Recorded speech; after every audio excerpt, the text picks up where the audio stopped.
ఎప్పుడైనా ఎక్కడైనా మీ చేతిలోనే వార్తా ప్రపంచం. మీ మొబైల్లో, మీ కంప్యూటర్లో, మీ టీవీలో సాక్షి టీవీ డిజిటల్ ప్రసారాల కోసం లాగిన్ అవ్వండి www.youtube.com/sakshi-tv. Subscribe Sakshi TV YouTube channel. Ranbir Ramayanam ఇప్పుడు సంచలనాలకు మారుపేరుగా మారింది. ఒక చిన్న గ్లింప్స్తో ఇండియా సినిమా నెక్స్ట్ లెవెల్కు వెళ్లనుందనే విషయం అర్థమైంది.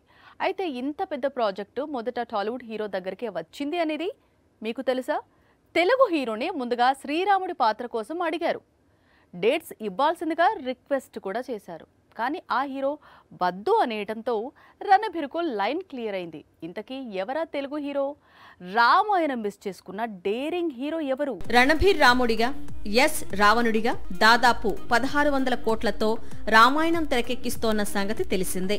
ఇండియన్ సినిమా హిస్టరీలోనే ఇంత బడ్జెట్తో మరో చిత్రం ఇప్పట్లో అయితే తెరకెక్కే అవకాశాలు లేవు. మొదటి భాగాన్ని 1000 కోట్లతో, రెండవ భాగాన్ని 600 కోట్లతో నిర్మిస్తున్నారట.